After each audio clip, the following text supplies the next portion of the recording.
쇼펜하우어가 가장 경계한 감정, 바로 이것이다. 우리는 하루에도 수십 번 같은 감정에 휘둘리며 산다. 아직 오지도 않은 일, 벌어지지 않은 상황, 확인할 수 없는 미래를 떠올리며 스스로를 지치게 만든다. 이 감정은 조용하지만 집요하고 눈에 보이지 않지만 인생 전체를 잠식한다. 쇼펜하우어는 이 감정을 인간을 가장 깊이 병들게 하는 독이라 불렀다. 그 감정의 이름은 걱정이다. 쇼펜하우어는 왜 걱정을 경계했는가? 쇼펜하우어는 말했다. 인간이 겪는 고통의 대부분은 실제로 겪지 않아도 될 고통이다. 이 말의 의미는 단순하다. 우린 현실의 고통보다 상상 속 고통에 더 많은 에너지를 쓴다는 것이다. 걱정은 문제를 해결하지 않는다. 걱정은 아직 존재하지 않는 고통을 현재로 끌어와 미리 겪게 만들 뿐이다. 그래서 쇼펜하우어는 걱정을 이중의 고통이라 불렀다. 아직 오지도 않은 불행으로 이미 한 번 고통받고 실제로 닥치면 또 한 번 고통받기 때문이다. 이 걱정이 많은 사람의 공통된 착각 걱정이 많은 사람들은 이렇게 말한다. 미리 걱정하는 게 현명한 거 아니야? 대비하는 거잖아. 하지만 쇼펜하우어는 이 생각 자체가 가장 위험한 착각이라고 보았다. 대비와 걱정은 전혀 다른 것이다. 대비는 지금 할 수 있는 행동이다. 걱정은 아무 행동도 낳지 않는 감정의 반복일 뿐이다. 걱정이 많을수록 사람은 더 신중해지는 것이 아니라 더 마비된다. 결정을 미루고 행동을 늦추고 가능성 앞에서 스스로 물러난다. 쇼펜하우어는 이것을 의지의 소모라고 불렀다. 삶걱정은 인생의 에너지를 갉아먹는다. 인생에는 견뎌야 할 고통이 분명히 있다. 노화, 상실, 실패, 이별. 하지만 걱정은 이 고통 위에 불필요한 무게를 얻는다. 아직 건강한데 병을 걱정하고 아직 관계가 유지되는데 이별을 상상하고 아직 실패하지 않았는데 이미 패배한 사람처럼 행동한다. 이때 인생은 아직 무너지지 않았지만 마음은 이미 무너진다. 쇼펜하우어는 말했다. 인간은 자신이 견딜 수 있는 것보다 더 많은 고통을 스스로 만들어낸다. 사중년의 삶에서 걱정이 더 위험한 이유. 젊을 때의 걱정은 지나가며 사라지기도 한다. 하지만 중년에 접어들면 걱정은 삶의 태도가 된다.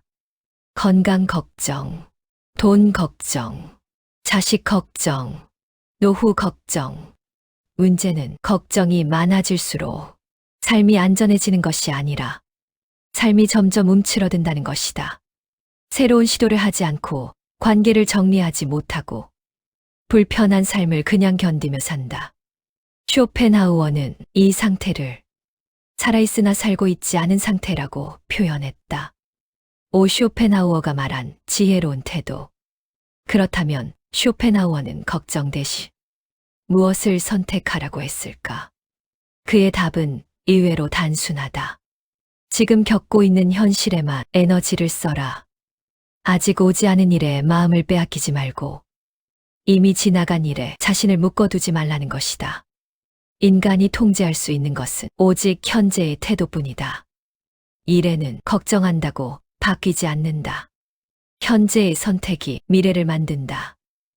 걱정을 끊는 실천적 조언. 쇼펜하우어는 삶을 바꾸는 방법을 거창하게 말하지 않았다. 그는 이렇게 조언했다. 첫째, 생각이 아닌 행동의 범위를 넓혀라.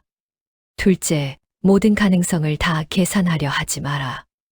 셋째, 최악을 상상하는 습관을 의식적으로 끊어라. 넷째, 불확실성을 삶의 일부로 받아들여라.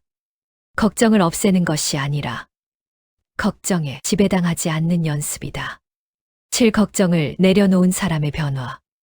걱정을 내려놓는 순간 인생이 갑자기 쉬워지지는 않는다. 하지만 삶이 훨씬 단순해진다. 해야 할 일과 하지 않아도 될 생각이 명확해진다. 쇼펜하우어는 말했다. 행복은 무언가를 더 얻어서가 아니라 불필요한 것을 덜어낼 때 찾아온다. 걱정은 가장 먼저 덜어내야 할 감정이다. 팔마지막으로 꼭 기억해야 할 말. 쇼펜하우어는 삶을 낙관적으로 보지 않았다. 그는 인생이 본질적으로 고통을 포함한다고 정직하게 말한 철학자였다. 그럼에도 불구하고 그가 가장 경계한 감정이 걱정이었다는 사실은 중요하다. 고통은 피할 수 없지만 걱정은 선택이라는 뜻이기 때문이다. 오늘 하루 아직 오지 않은 불행 때문에 자신을 괴롭히고 있다면 이 말을 기억하자. 걱정은 당신을 보호하지 않는다. 다만 당신의 인생을 조용히 갉아먹을 뿐이다. 그러므로 이제 우리는 하나의 질문 앞에 서게 된다. 그렇다면 나는 왜 이렇게까지 걱정을 붙잡고 살아왔을까?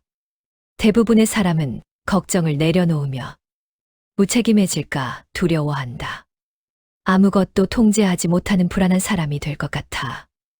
걱정을 손에서 놓지 않는다. 하지만 쇼펜하우어는 정반대로 말했다. 걱정에 매달리는 사람이야말로 가장 무력한 인간이라고. 왜냐하면 걱정은 현실을 바꾸는 힘이 아니라 현실을 바라보는 시선을 왜곡시키는 감정이기 때문이다. 걱정이 깊어질수록 사람은 사실보다 가능성을 보고 가능성보다 최악을 본다. 그 순간부터 인생은 객관적인 삶이 아니라 불안의 시나리오가 된다. 쇼펜하우어는 인간의 고통을 두 종류로 나누었다. 하나는 삶이 피할 수 없이 주는 고통, 그리고 다른 하나는 인간이 스스로 만들어내는 고통이다. 놀랍게도 후자가 전자를 훨씬 압도한다. 우리는 일어나지 않은 일을 두려워하며 오늘을 소모하고 확인되지 않은 미래 때문에 지금의 평온을 포기한다. 이때 삶은 아직 괜찮은데 우리는 이미 불행 속에 들어가 있다. 쇼펜하우어는 이 상태를 현재를 살지 못하는 인간의 비극이라 불렀다. 중년 이후의 삶에서 이 통찰은 더 중요해진다. 젊을 때는 시간이 많다고 느끼기에 걱정이 낭비되어도 다시 채울 수 있다. 하지만 중년 이후에는 시간이 아니라 에너지가 부족해진다. 이때 걱정은 단순한 감정이 아니라 삶을 갉아먹는 습관이 된다. 쓸 수 있는 에너지를 이미 소모해버렸기에 정작 중요한 순간에 움직일 힘이 남아있지 않다. 그래서 쇼펜하우어는 나이가 들수록 생각을 줄이고 태도를 단순하게 하라고 조언했다.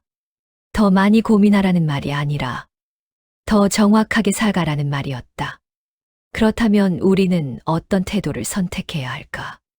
쇼펜하우어의 철학은 결코 낙천적이지 않다. 그는 다 잘 될 것이다라는 위로를 주지 않았다. 대신 이렇게 말했다. 인생은 원래 불완전하다. 그러니 완벽한 안정을 기대하지 말라. 이 말은 체념이 아니라 해방이다. 완벽한 미래를 기대하지 않을 때 우리는 비로소 지금을 살 수 있기 때문이다. 걱정이 줄어드는 순간은 문제가 사라질 때가 아니라 문제를 전부 통제하려는 욕망을 내려놓을 때다. 쇼펜하우어는 삶을 가볍게 만드는 기술로 아주 단순한 원칙을 남겼다. 지금 감당할 수 없는 생각은 아예 하지 마라. 이 말은 회피가 아니라 지혜다. 모든 문제를 지금 해결할 수 없듯이 모든 미래를 지금 짊어질 필요도 없다. 오늘의 나에게 주어진 몫은 오늘 하루뿐이다. 그 이상을 끌어안는 순간 삶은 무거워진다. 마지막으로 쇼펜하우어의 태도는 이 한 문장으로 요약된다. 삶을 덜 기대할수록 삶은 덜 괴로워진다. 우리가 괴로운 이유는 인생이 나빠서가 아니라 인생이 우리가 기대한 모습이 아니기 때문이다. 기대가 클수록 걱정도 커진다. 기대가 낮아질수록 삶은 있는 그대로 받아들여진다. 그리고 그 순간 마음은 놀라울 만큼 조용해진다. 오늘 이 영상을 여기까지 들은 당신에게 이 말을 전하고 싶다. 당신이 약해서 걱정하는 것이 아니다. 당신이 책임감 있어서, 당신이 진지하게 살아와서 걱정이 많아진 것이다. 하지만 이제는 다른 선택을 해도 된다. 걱정 대신 집중을, 불안 대신 지금을, 상상 대신 한 걸음을 선택해도 된다. 기억하자, 걱정은 현명함의 증거가 아니다. 조용히 인생을 소모시키는 습관일 뿐이다. 쇼펜하우어가 그토록 경계했던 이유는 단 하나다. 걱정은 당신을 지켜주지 않기 때문이다. 오늘부터는 아직 오지 않은 불행에 당신의 오늘을 내주지 말자. 그것이 쇼펜하우어가 남긴 가장 현실적인 삶의 지혜다. 하지만 여기서 멈추면 쇼펜하우어의 가르침은 절반만 전달된다. 그는 단지 걱정을 경계하라고 말한 철학자가 아니다. 그는 걱정을 다루는 구체적인 삶의 자세까지 분명히 남겼다. 쇼펜하우어는 인생을 의지와 고통의 연속으로 보았다. 인간은 무언가를 원하고 그 욕망이 충족되지 않을 때 괴로워진다고 말했다. 그리고 걱정은 이 욕망이 가장 왜곡된 형태로 드러나는 순간이다. 아직 오지 않은 미래를 지금의 의지로 붙잡아 두려는 시도 그 자체가 인간을 피로하게 만든다. 그래서 그는 삶을 대하는 태도에서 한 가지를 분명히 구분하라고 했다. 통제할 수 있는 것과 통제할 수 없는 것. 이 둘을 구분하지 못할수록 사람은 걱정 속에 빠진다. 날씨, 타인의 감정, 이미 지나간 선택, 완벽한 결과. 이 모든 것은 인간의 통제 밖에 있다. 그럼에도 불구하고 우리는 이것들을 붙잡고 밤마다 생각한다. 그 결과는 언제나 같다. 아무것도 바뀌지 않지만 마음만 더 지친다. 쇼펜하우어는 이를 두고 헛된 저항이라 불렀다. 그는 이런 삶의 태도를 조용히 내려놓으라고 말했다. 세상과 싸우지 말고, 세상을 설득하려 하지 말고, 세상을 통제하려 하지 말라고 대신 자신의 태도를 다스리라고 했다. 이것이 그가 말한 진짜 강함이다. 강한 사람은 불안을 느끼지 않는 사람이 아니라 불안을 느끼면서도 그 감정에 끌려가지 않는 사람이다. 걱정이 떠오를 때 그 생각을 붙잡지 않는 연습. 그것이 삶을 지키는 기술이다. 쇼펜하우어는 혼자 있는 시간을 매우 중요하게 여겼다. 그는 혼자 있는 시간이 줄어들수록 인간은 더 불안해진다고 보았다. 타인의 시선, 사회적 기대, 비교와 평가. 이 모든 것이 걱정을 증폭시키기 때문이다. 혼자 있을 수 없는 사람일수록 걱정은 커진다. 자신의 내면과 마주할 수 없기에 미래라는 허상을 붙잡는다. 그래서 그는 말했다. 혼자 있어도 불안하지 않은 사람이 가장 자유로운 인간이다. 중년 이후의 삶에서 이 말은 더욱 깊은 의미를 가진다. 젊을 때는 관계가 삶을 확장시키지만 중년 이후에는 관계가 삶을 소모시키기도 한다. 불필요한 인간관계, 의미 없는 비교, 남의 인생에 대한 참견. 이 모든 것이 걱정의 씨앗이 된다. 쇼펜하우어는 관계를 줄이라는 말이 아니라 관계에 쏟는 에너지를 정리하라고 말했다. 지금의 나에게 정말 필요한 것만 남기라고. 그가 말한 행복의 조건은 의외로 소박하다. 큰 성공도 아니고 완벽한 안정도 아니다. 고통이 줄어든 상태, 마음이 덜 흔들리는 상태. 그는 행복을 쾌락이 아니라 고통의 부재로 정의했다. 그래서 걱정을 줄이는 것이 곧 행복에 가까워지는 길이었다. 더 가지려 하지 않고, 더 확실해지려 하지 않고, 더 안전해지려 하지 않을 때 인생은 오히려 편안해진다. 쇼펜하우어는 삶을 냉정하게 보았지만 그만큼 삶을 현실적으로 사랑한 철학자였다. 그는 인생이 어렵다는 사실을 부정하지 않았다. 다만 그 어려움 위에 쓸데없는 고통을 덧붙이지 말라고 했다. 걱정은 그 중에서도 가장 먼저 내려놓아야 할 짐이다. 이제 다시 처음의 질문으로 돌아가 보자. 나는 왜 이렇게까지 걱정을 붙잡고 살아왔을까? 그 답은 당신이 잘못 살아서가 아니다. 당신이 인생을 가볍게 여기지 않았고, 책임을 회피하지 않았고, 진지하게 버텨왔기 때문이다. 하지만 이제는 조금 내려놓아도 된다. 오늘 하루 걱정이 올라올 때 이렇게 말해보자. 이건 지금의 내가 해결할 수 있는 문제인가? 만약 아니라면 그 생각을 지금 하지 않아도 된다. 그것이 도망이 아니라 지혜다. 쇼펜하우어가 말한 삶의 태도는 언제나 현실적이다. 지금 할 수 있는 것만 하고 지금 감당할 수 있는 만큼만 짊어지는 것. 그 이상은 삶이 아니라 자기 소모다. 마지막으로 이 말을 남기고 싶다. 인생은 걱정을 줄인다고 망가지지 않는다. 오히려 걱정을 붙잡고 있을 때 조용히 무너진다. 당신이 오늘 조금 더 편안해진다면 그건 나태해진 것이 아니라 성숙해진 것이다. 쇼펜하우어가 평생을 통해 말하고자 했던 단 하나의 메시지. 고통은 피할 수 없지만 걱정은 선택이다. 오늘부터는 선택을 바꿔도 된다. 그것이 철학이 우리 삶에 남겨주는 가장 큰 자유다. 인간은 누구나 고통을 느낀다. 그러나 그것을 대하는 방식은 각자 다르다. 누군가는 고통을 회피하려 하고 누군가는 그 속에서 의미를 찾으려 한다. 쇼펜하우어가 보여준 길은 후자였다. 그는 고통을 없애려 하지 않았다. 대신 그것을 직시하고 그 안에서 불필요한 저항을 덜어내라고 했다. 이것이 바로 철학이 삶에서 작동하는 지점이다. 우리는 종종 생각이 깊다는 말을 칭찬처럼 사용한다. 하지만 그 생각이 걱정으로 변하는 순간 깊음은 더 이상 지혜가 아니다. 쇼펜하우어는 이런 과정을 일찍이 간파했다. 인간은 생각하는 존재이기에 자신의 생각에 스스로 갇히는 존재이기도 하다. 그래서 그는 사유의 자유보다 자유로부터의 자유를 더 고귀한 것으로 여겼다. 생각을 멈추라는 말이 아니라 생각이 나를 지배하지 못하게 하라는 뜻이다. 걱정은 언제나 마음의 통제력을 시험한다.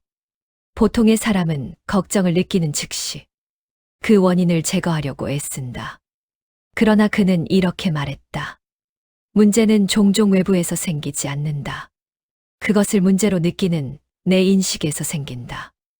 따라서 마음 공부의 핵심은 세상을 바꾸는 것이 아니라 세상을 바라보는 시선을 바꾸는 일이다. 이 시선의 전환은 단순한 등정으로 해결되지 않는다. 괜찮아질 거야 라는 말로는 의지의 무게가 줄어들지 않는다. 오히려 그것은 자기 기만에 가까울 때가 많다. 쇼펜하우어는 현실의 고통을 꿰뚫어 보되 그 위에 덧대어진 불필요한 상념을 걷어내라고 조언했다. 그는 말하길 무거운 짐은 내려놓을 수 있지만 짐을 내려놓지 않겠다는 마음은 더 무겁다. 우리가 걱정을 끊지 못하는 이유는 그것이 곧 나 자신처럼 느껴지기 때문이다. 걱정하던 습관, 미리 대비하던 태도, 세상을 진지하게 대하려는 의지, 그 모든 것이 내 삶의 일부였기에 그것을 놓는 일은 일종의 자기 상실처럼 느껴진다. 하지만 철학은 말한다. 그 상실 너머에야 진짜 나가 존재한다고. 걱정 없이 존재할 수 있는 나, 그가 말한 자기 초월은 예술이나 명상 속에 고양된 상태가 아니라 이러한 단순한 마음의 해방에서 시작된다. 그는 음악을 예로 들곤 했다. 음악은 의지의 세계를 벗어난 예외적인 예술이다. 왜냐하면 음악은 어떤 목표도 없이 흐르기 때문이다. 그래서 그는 음악을 들을 때 잠시나마 의지와 걱정이 멈춘다고 보았다. 우리의 삶도 그와 같을 수 있다면 어떨까? 무언가를 얻기 위해 사는 것이 아니라 그저 삶이 흘러가도록 두는 것. 그 속에서 순간의 평온을 느끼는 것. 그것이 그가 말한 지혜로운 체념의 모습이다. 물론 이런 태도는 현실을 외면하라는 뜻이 아니다. 진짜 체념은 무기력이 아니라 분별력 위의 고요다. 세상과 거리를 두되 그 세상을 여전히 향해 있는 상태. 마치 호수 위에 떠 있는 달빛처럼 닿을 듯하지만 결코 휘둘리지 않는다. 쇼펜하우어가 말한 자유는 바로 그 미묘한 균형 속에 있다. 물질의 세상에 발을 디디되 마음의 중심은 흔들리지 않는 것. 그는 또 이렇게 말했다. 삶의 대부분의 고통은 비교에서 생긴다. 우리가 걱정하는 일들의 근원을 살펴보면 그 대부분이 타인과의 비교에서 온다. 남보다 늦을까 두려워서, 남보다 부족할까 불안해서, 남보다 뒤처질까 조급해서. 결국 걱정은 상대적 감정이다. 나 자신만의 기준이 있을 때 걱정은 자연히 잦아든다. 그는 이 점을 고독의 미덕으로 불렀다. 혼자 있을 줄 아는 사람이야말로 스스로의 기준을 세울 수 있다고 믿었기 때문이다.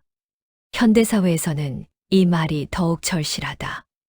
끊임없는 연결 속에서 우리는 점점 더 불안해진다. 타인의 삶이 손바닥 위의 화면에서 흘러가고 비교는 하루에도 수십 번 반복된다. 이때 필요한 것은 속도를 늦추는 일이 아니라 방향을 바꾸는 일이다. 다른 사람의 궤도를 보며 사는 대신 내 삶의 리듬을 되찾는 것이다. 쇼펜하우어식의 고독은 세상과 단절하는 것이 아니라 다시 나로 돌아오는 과정이다. 이제 이렇게 말할 수 있을지도 모른다. 걱정이 없는 삶은 불가능하지만 걱정에 휘둘리지 않는 삶은 가능하다. 그 차이를 아는 순간 삶은 훨씬 단단해진다. 그는 고통을 용서하라고 말하지 않았다. 다만 고통을 있는 그대로 두라고 했다. 왜냐하면 저항은 또 다른 의지를 낳기 때문이다. 삶을 통제하려는 욕망과 그 욕망 앞에 불안은 결국 같은 뿌리에서 자란다. 따라서 통제하지 않겠다는 결심은 패배가 아니라 해방이다. 당신이 지금 이 글을 읽으며 잠시라도 숨이 가벼워진다면 그건 철학이 단지 생각의 산물이 아니라는 증거다. 진짜 철학은 머리가 아닌 삶의 태도를 바꾸는 힘이다. 쇼펜하우어의 메시지는 단순하지만 강하다.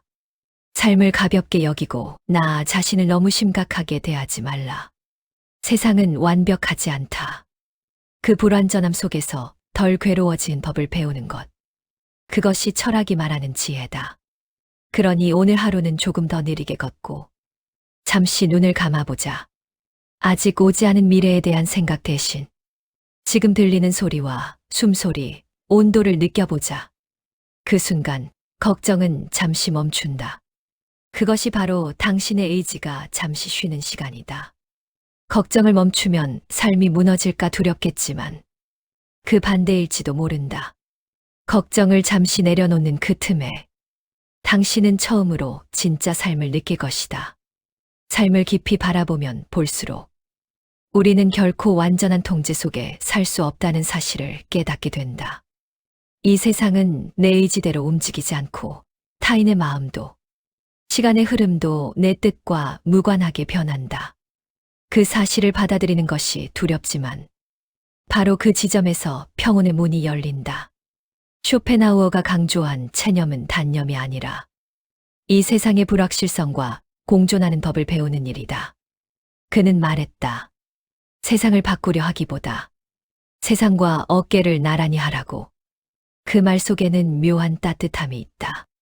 세상을 적으로 두지 않고 내 안의 저항을 잠시 내려놓는 사람만이 비로소 삶의 리듬을 따라 걸을 수 있다. 오늘 하루를 떠올려보자.